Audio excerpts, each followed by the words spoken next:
Defend yourself against DDoS attacks by hiding your true IP address with ExpressVPN, and visit my custom link expressvpn.com/ghilliemaster in the description to find out how you can get an extra 3 months free.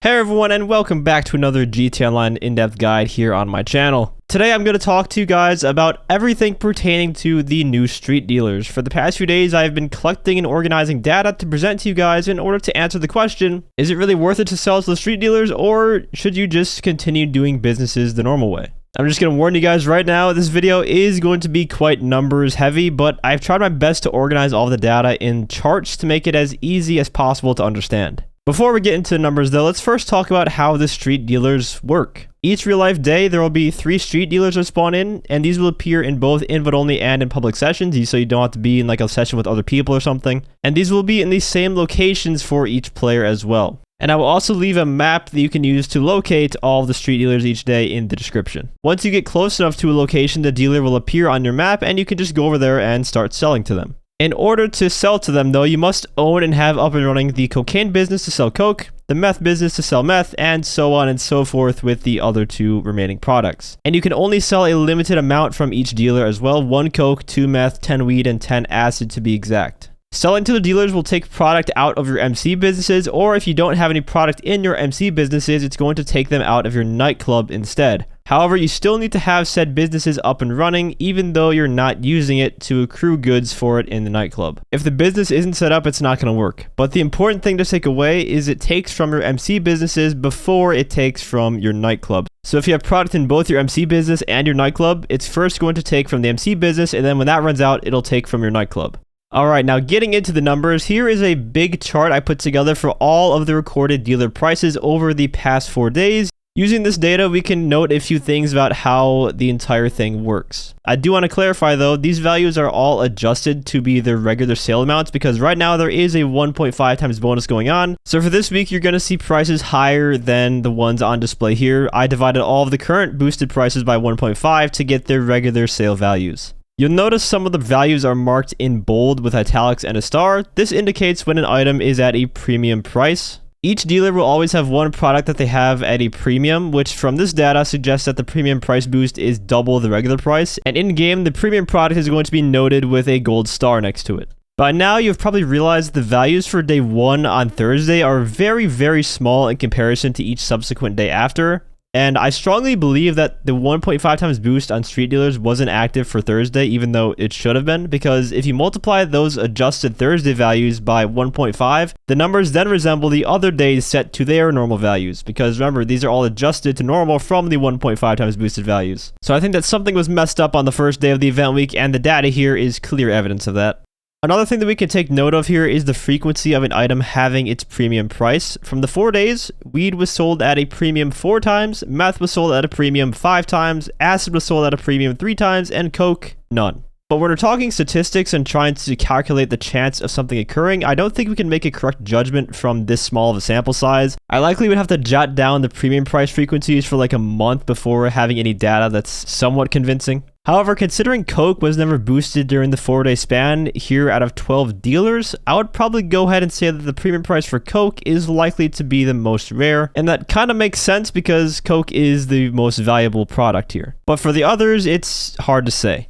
And knowing all of this data, we can now simplify it by calculating an average for both the regular prices and the premium prices. However, this average I did calculate using only day 2 and day 3 values. Day 1 I'm not including because, as I said earlier, I think the values aren't right for that one. And while I can assume what happened, I don't know for sure, so I'm not going to include it in my statistics. And day 4 hasn't actually happened yet when I made the calculations, but I still want to include it in the final chart for you guys here. Day 4 was kind of a late addition just so I can show you guys the prices. And for those average sale prices, for regular pricing, this is going to be per unit 19,722 for coke, 8,733 for meth, 1,473 for weed, and 1,455 for acid. And since premium prices are just double of what regular prices are, the average premium prices would be 39,444 for coke, 17,466 for meth, 2,946 for weed, and 2,910 for acid. And I will be using these average values when determining if it's profitable to sell to the street dealers or not. And to figure out if it is profitable to sell to street dealers and how it would compare to just selling normally, we first have to know how much on a per unit basis do the MC Business product and Acid cost. And this is where my next table comes into play. So a full batch of supplies for MC businesses is $75,000, and for Acid it's $60,000, assuming you have the full upgrades for the Acid Lab and MC businesses, of course. Each MC Business Supplies batch gives you a different amount of product represented in the units per full restock purchase category. You take the resupply cost, $75,000, and divide it by that number to get a cost per unit amount, which is about $19,000 for coke, $9,375 for meth, $2,083 for weed, and for acid, it's $600 per unit when buying supplies. Next to that is the sale price per unit of product for a regular sell mission, along with the profit per unit that is calculated by taking the sale price and subtracting the cost of the product. And keep in mind, the profit per unit is on a regular sell mission and doesn't take into account the high demand bonus or selling far away, which would net you more profits. To figure out if it's profitable to sell to the dealers or not, we take the average sale price and subtract the cost per unit, and it comes out to these values.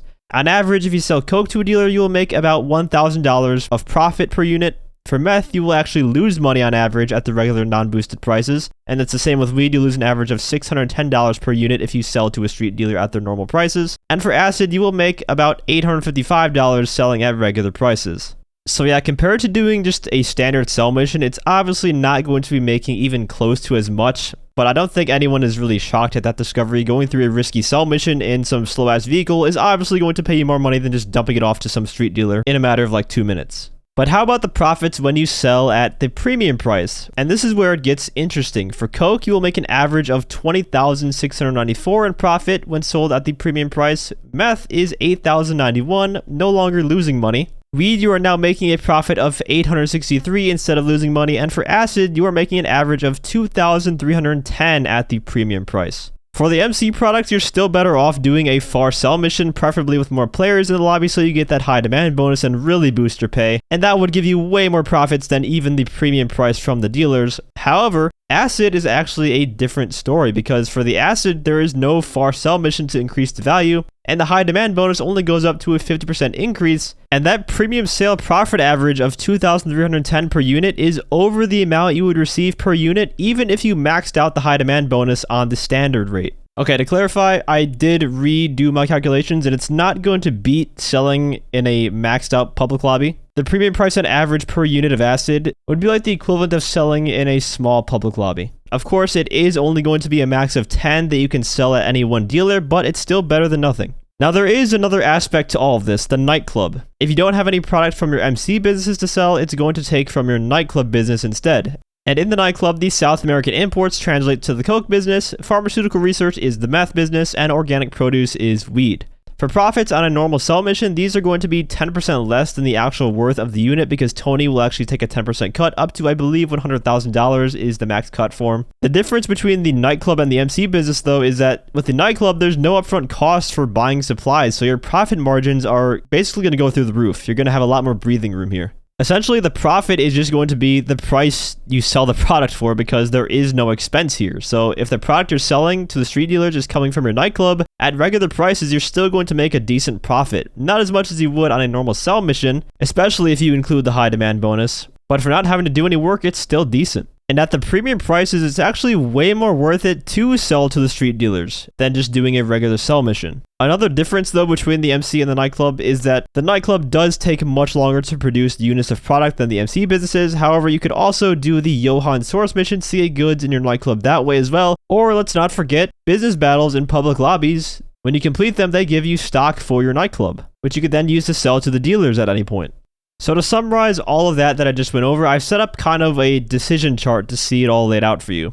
Basically, if a bar is green, that means it's the most preferable way to sell a good, even better than a regular sell mission. If it's yellow, it means it's profitable, but not as good as a regular sell mission. That means the regular sell mission would still net you more profit.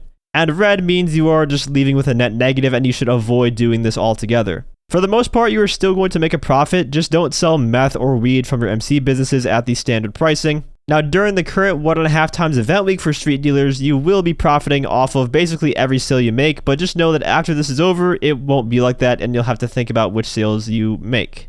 I think the big part that a lot of people are missing about the dealers though, that are just running them off as trash because it doesn't give as much of as a sell mission 90% of the time, is that this gives life to MC businesses for the people who quit doing MC stuff because of the horrible sell missions. This 100% applies to me. I stopped doing MC stuff years ago because I just didn't want to bother with the really boring and annoying sell missions. But this, I can still make profit from MC businesses without having to partake in those sell missions by using the street dealers. If you are someone who has a playstyle of doing heists and trying to avoid sell missions as long as possible, including things like the Nightclub and Acid, this now gives you a reason to put stock in all of your businesses, or at least have them running. Plus, if you combine this with these stash houses, you can get some free supplies that you can then make product with and then sell that product to the dealers while not even having to change up your preferred way of grinding if you despise sell missions like I do. Sure, it might not be as much money that you're earning as a sell mission, but some profit is worth the trade-off for not having to do a sell mission for a lot of people. I also want to make this clear, all of this that I've gone over is assuming you buy supplies. If you steal supplies and get MC stock that way, you're always going to be profitable no matter what. So if that's the way you want to do things, then you can still do it that way. However, most people do buy supplies, and that's why I wanted to format this guide that way. Anyways, that is going to wrap up this video. I hope this made the street dealers a bit easier to understand. It was a lot of info to go over, which is why I didn't want to rush it out on Saturday. Hopefully all of it is correct info. If I did happen to make a mistake though, feel free to let me know about it down in the comments. And if you enjoyed the video or found it helpful, feel free to leave a like as well as subscribe to my channel for more GTA Online content. Want to give a massive shout out to all my channel members for your support. If you'd like to become a member for some exclusive perks, you can either use the join button or the link that's down in the description. And as always, thanks for watching, and have a great day.